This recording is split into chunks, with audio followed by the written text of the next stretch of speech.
Lovely family, lovely people, welcome back to the nest. This is Her Nest with Rose Joy, where healthcare, soul care, and self care blend to birth wholeness.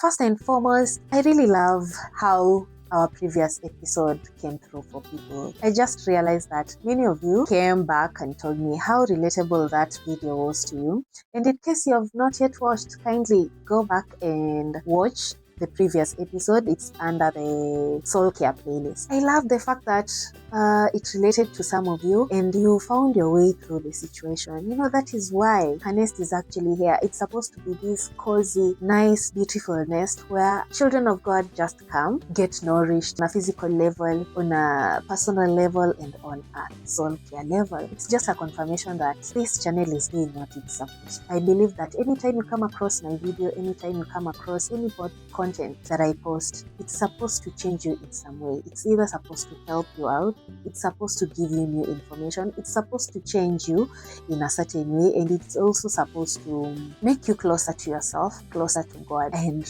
I just love how that video went down. So today's episode is proudly brought to you by the Her Nest Healthcare and Nutrition team. And we are going to talk about something that we'll also learn that is emotional. From the title, how are we supposed to eat, or how are you going to eat like you love yourself? And then, before we proceed, I'm testing out this new microphone I got. I don't know how it sounds, but because I'm not doing this for myself, I'm doing this for us all, for me and for you. So if the microphone is okay, kindly let me know on the comment section that the microphone is okay. If there is too much reverb, again, just let me know, or just give me your whole view about it. How is my sound? Are you hearing me well? And is it okay, or I need to do something about it?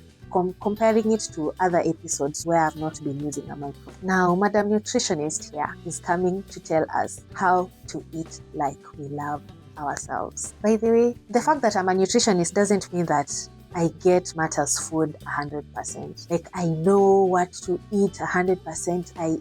I have my eating patterns and habits are perfect, are okay. No. There are some things that I'm still working on from an individual level, and also just because I'm human, I can't be perfect. Of course, my profession helps me not underperform. Let me say my relationship with food is at a solid 95%. That one I can bet on. It's at a solid 95%. But the remaining 5%, that's where we have little struggles here and there, or where now we have to come to an agreement with my body. I have to involve body, mind, and soul so that we can make better decisions for ourselves. Talking about eating like you love yourself, there's those days when I just ate to fill my stomach, and not because I was even conscious of exactly how is it going to nourish myself. Am I eating as an act of love? Am I eating just because it's 1 o'clock, or I've woken up in the morning, or it's in the evening and I have to eat? And then I also have, and I think this is also another topic that I'll just create separately, but I just feel it's important for me to bring it up during this session. For the longest time, the conversation about fasting didn't really sound comfortable to my ears, because I just didn't know. And this is fasting, not in a spiritual level. Of course, I know the spiritual benefits of fasting, but now we have the physiological benefits of fasting. That's why I'm saying that I just need to prepare this whole episode alone so that we can address it. And it has very good biological effects to our bodies, but for me, I was never comfortable when it came to fasting, because there's this clock in my mind that tells me that we are supposed to eat, we are supposed to do this. I subscribe to the 3 meals per day kind of a situation where I have to eat when I wake up in the morning, at noon, and in the evening. Of course, sometimes maybe if you are traveling, or if you have something else going on that can disrupt that pattern, it usually happens. But on a normal day, on a regular basis, I have 3 meals in a day at least. Sometimes I may snack there in the middle at 10 or at 4 p.m., but at most, I have to have my breakfast, my lunch, and my dinner. Now, I don't know why my mind rejected it, because I just told myself, no, I have to eat. How am I supposed to function? How am I supposed to do all these activities if I don't eat? And then, of course, I know that food is a source of fuel, and also a source of nutrients in our body. Let's say if you skip one meal in a day, it's not going to interfere with your nutrient profile. By the time your nutrient profile is down in the trenches, it means that this is something that has been going on for far too long. But you just not eating, or let's say fasting in this case, if you just fast for one day, I doubt if your iron stores are going to go down. I doubt that now that you've not eaten, your magnesium is way below average, or your other nutrients in the body, or your body has started breaking down and all those things. Of course, it doesn't happen like that, but that is how my relationship with food was, that I have to eat when it's in the morning, I have to eat breakfast, I have to take lunch, and I have to take supper. The problem with this kind of mentality is sometimes you find yourself eating just because it's a routine. You remember last time we said under the soul care segment where I said sometimes you get involved in spiritual activities like reading the Bible, praying, attending church service, and all those spiritual things because it is a routine and not a relationship with God. And now in this case, we are talking about me eating just because I have told myself that I have to eat 3 meals in a day. So it doesn't matter what's going on. In case I don't do that, I start imagining that. I think I start overthinking the situation when it's not the way it is. Just as I have said, you missing one meal or you having to fast in a day, it's not going to interfere with your nutrient profile. And so because of this notion that I had, I found myself in those situations where I'm eating, not because I love myself, just because I have to eat. And that is what we are going to change from today's episode. I want us to get to a point where our relationship with food stops being this control kind of thing and it becomes that thing that you do to nourish yourself. You get a very good perspective on the why. Why am I eating?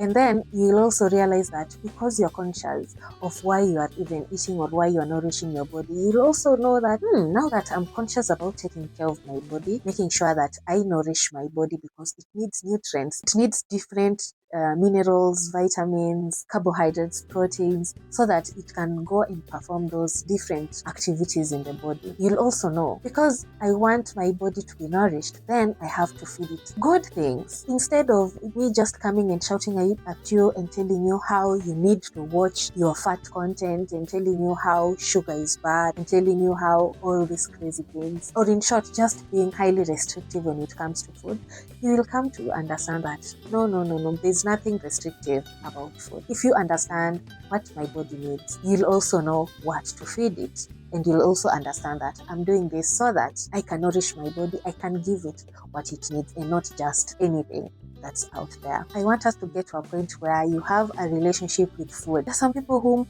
once they hear things to do with calories, dieting, weight loss, or weight gain, it somehow triggers them into these emotions of fighting with yourself, fighting with your body, or just not understanding exactly what's going on. But here is something gentle that I have learned. When you start eating like you love yourself, everything about your health, focus, concentration, energy shifts because it stops being a diet thing and becomes a relationship. And after this episode, I want each and every one of us to have that good relationship with food so that you can eat like you love yourself. Now, the very first thing we'll go through is understanding where the disconnect comes from. By the time a child stops relying on their mother's breast milk, and now we introduce them to other foods besides mother's milk. This is what we call complementary feeding, where the child is still breastfeeding but has also started eating these other foods. You see, that process usually happens from 6 months to 2 years. By the time a child turns 2 years, they have developed their own palate, they have developed their own taste and preferences, they have established eating patterns, they eat good or bad, they are established at this time. From that time, that's when you come to hear people who say, my child just doesn't like taking this kind of thing. I'd say, in my perspective, I don't know what milk did to me, but I don't love milk. I take milk, but I don't love milk. In fact, lately, I removed it from my breakfast because I used to take milk tea most of the time, but now I resort to black tea. Could either be flavored or not flavored, but milk, I'll just take milk tea because maybe that day I'm so tired and it's the only available thing that's there. So instead of me going to fix my own black tea, I'll just have to take it. And then I also realized that it also played a role with my acne breakout. So I realized that once I removed milk from my usual meals, and this is fresh milk, because I also take fermented milk, yogurt or mala.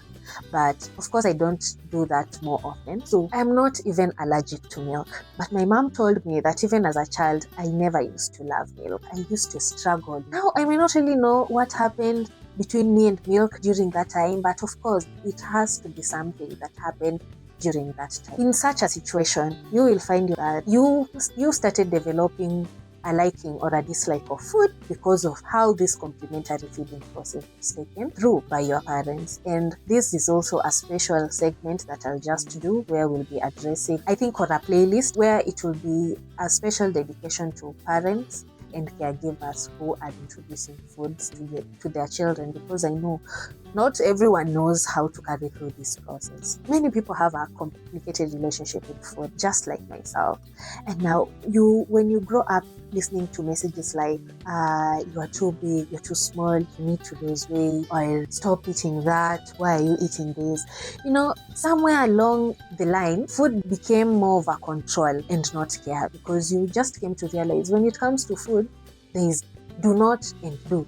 Do not do this and do this. And so that created that disconnection. So you get to a point where you are drifting from overindulgence to highly restricting yourself. So we have eating disorders that develop just because of the relationship that you have with food.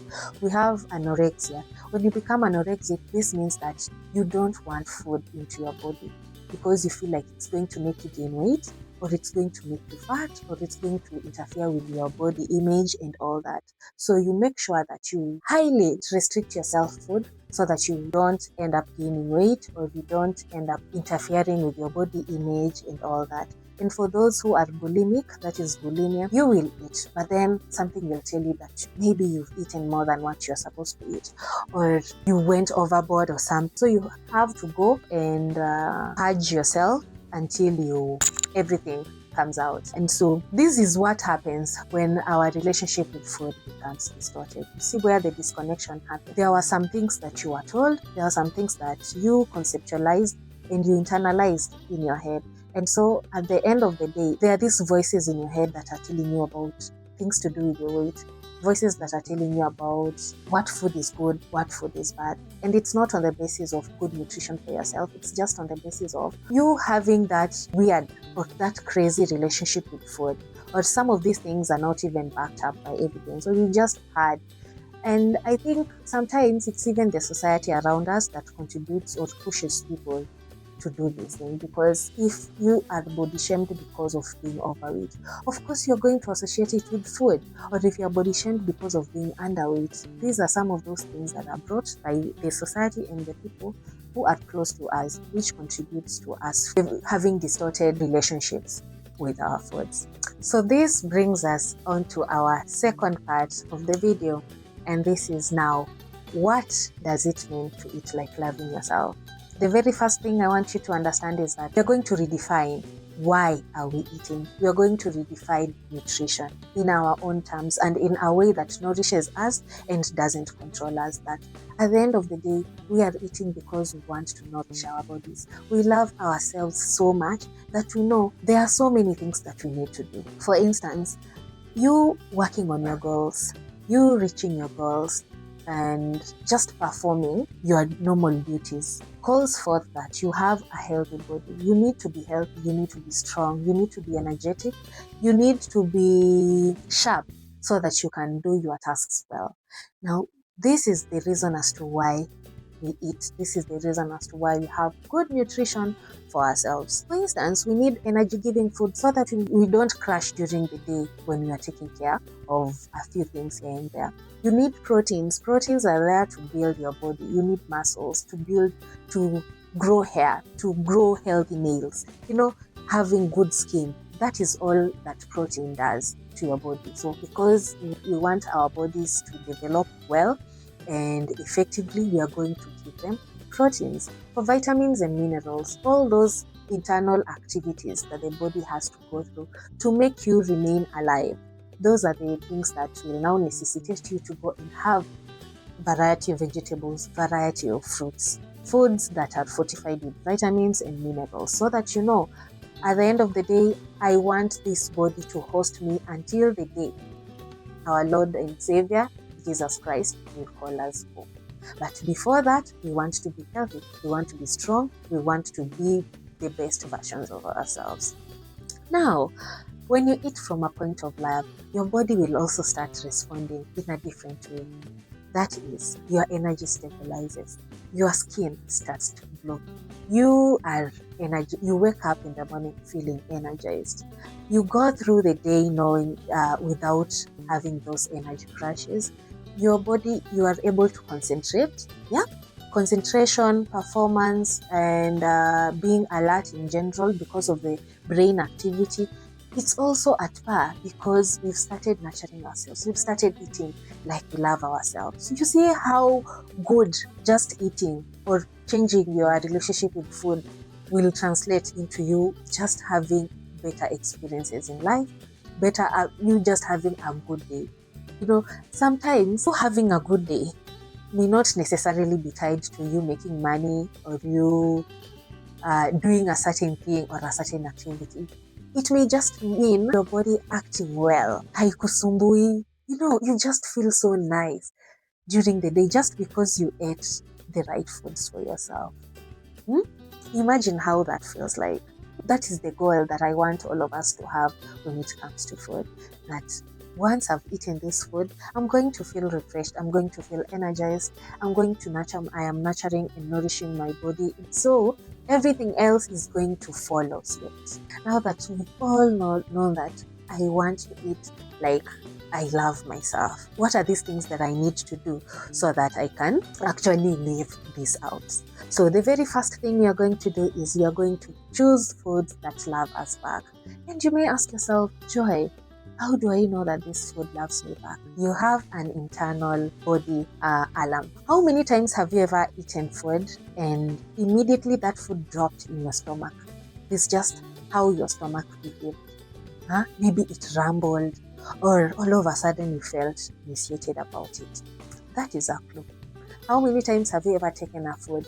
Have you ever taken a meal or eaten a certain type of food and after that you had crazy stomach pain? Or you just after an hour or during digestion, that's when your energy just went off. You felt like I want to sleep. Someone say that if you've eaten well, when immediately you've eaten, you fall asleep. That is a subject to debate because someone else say that if you are eating to be energized, why is it that your body felt like you have to sleep so that it can work on that food? It's like at this point, we have to sedate you naturally so that you can concentrate on what's in our stomach. So this is also an area that I'm going to research more on and then come and tell you. So stay tuned. Now, we are going to choose foods that love us back. Once you understand these internal cues, these internal alarms with yourself, you'll know that for instance, my hate with milk started when I realized that it contributes to my breakups. And so I realized that milk doesn't love me back. Milk, or to that extent, I just need to have very little of it, or I may just decide not to have milk altogether. But that is one food that I'm not going to force myself in because knowing very well I'm going to have crazy breakouts because I've taken this pill. Now you are also going to analyze and just check out in your menu, in the foods that you eat. How do you feel after taking beans? How do you feel after eating chapati? How do you feel after eating mandazi or bread? Because again, we have people who have issues with gluten, we have people who have issues with wheat in general. And so those are some of those cues that you need to look out for. And more reason as to why we usually say nutrition is not a one-size-fits-all type of thing. Everyone has their own personal needs, and therefore your body calls for something different. For you, you may not have a problem with milk. I am not lactose intolerant, but I just don't love milk because of other reasons. For you, you may have a problem with gluten. You may have a problem with wheat. You may have a problem with eating raw vegetables. Yeah, we have some people who have a problem with eating raw vegetables, and some studies have even shown that it's not healthy to eat raw vegetables. Again, oh my God, Aki just have to understand me. I keep on, bringing up topics that I need to address separately, but I hope I won't forget. As it comes into my mind, that's when I realize, oh, there's this whole thing about eating raw vegetables. So if you love salads, how are we supposed to make salads so that your body can utilize them fully? Now, that is back to what I was saying when it comes to choosing foods that love you. Listen to yourself. Take note of how your body feels once you take certain foods, and then do the necessary changes that you need to do. The next thing is portion control. Portion control is going to work so much, especially for people who have existing medical conditions such as diabetes. How to control your blood sugar levels entirely relies on the size and portion of the food that you eat, the type of carbohydrates that you eat, because it's from carbohydrates that are converted into sugar in the body. So we have to make sure that the type of carbohydrates you're taking is good for you and the portion that you are having is good for you. Another area where portion control needs to be observed is when we are having treats or when we are having events or birthdays, something to do with birthdays, weddings or anniversaries, all these days of celebration, because we know that for us to celebrate, there has to be food involved. And so you will have a number of treats here and there during this season or during this time, like we are heading towards the December season and festivities and all these things. You have treats here and there. Portion control comes in big time when it comes to this. So now that you're going to have that particular ice cream, are you going to have a whole 500 ml container of ice cream? Really? Is that really good for yourself? Now, that is where portion control really matters. So, and then you just eat until you get satisfied and not just to make you full. Sometimes in a joke, we have those people who especially if you still have a problem with the relationship with food, it's either you will highly restrict yourself or you will just go overboard and overindulge. Now, when it comes to that, portion is also a good tool to help you know what's best for you. The third thing is going to create a consistent meals rhythm. What do we mean by creating a consistent meal rhythm? This is to help you establish a feeding pattern. Feeding patterns help your body know what to anticipate. It helps you make sure that you are giving your body what you need, and you are also cautious about the nutrients that you're giving your body, and so you're not going to overconsume certain nutrients and underconsume certain nutrients. That's why having a good meal plan is good, so that you can establish this thing for yourself. For instance, if let's say you are maybe you don't have any form of plan, or you don't have a table or a meal plan on how you're eating your food, there's a high chance that you will be eating according to your mood. And we all understand how mood affects your food choices. Now, for you not to get to a point where you're just eating because, okay, I feel so sad, let me take this type of food, or I'm so tired, let me just have maybe slice of bread and water and then sleep because I don't have the energy of preparing food. Now, to avoid all that, creating a consistent meal rhythm will help you know how to go about it. We have things to do with meal prepping, where you prepare your foods in advance so that you can have them later, so that you don't have to go through the hustle and bustle of having to prepare meals each and every day. We also have the meal plans. If you have a meal plan for yourself, you won't have to think about, what do I eat today? What will I eat tomorrow? We also have the idea of you creating a routine grocery shopping. Have your budget with you, have your shopping list, and also that day where you tell yourself, I'm going to buy this food so that I can have an easier time when it comes to preparation. You understand that all these tools rely on each other. For instance, we start with a meal plan. when I give you your meal plan like this, you look at it and then you see the kinds of foods that I have assigned for you. We have the 7-day meal plan, 14-day meal plan, or the 30-day meal plan that I do. That I think I'll give out my details here. I'll share the details, or if I forget to put them here, I'll make sure that they are in the description box. So if I have my meal plan here, of course I already know what kinds of foods that I have. That will automatically make me write down a list of all the foods and ingredients that I need to go and prepare all these foods. Me coming up with that list of foods will help me know that I have this budget for these foods. Like, this is how far I can go when it comes to budgeting for my food. You budget it accordingly. You even know now that this is where my budget is. Where is the best place to go and shop? Where is the best place to go and get these foods at a much more affordable price compared to other areas? You understand? So this whole thing becomes easy if we have this rhythm with us. The fourth thing we're also going to do is to eat mindfully. Don't eat rushing. And also the whole idea, someone said that the whole idea of eating while watching, eating while scrolling through social media is not practicing mindfulness. Mindfulness is being present, being conscious, first of all, being conscious of what you're eating. That make sure that the food that's on your plate is nourishing your body, and also just understanding your body well. Understanding your body well so that you can take note of those so that you can take note of those alarms, of those cues that food gives you. And then the last thing you're going to do is hydrate with love. This is another area that I also struggle with, hydration. And I told myself, maybe I need to get myself a cute water bottle so that I drink water.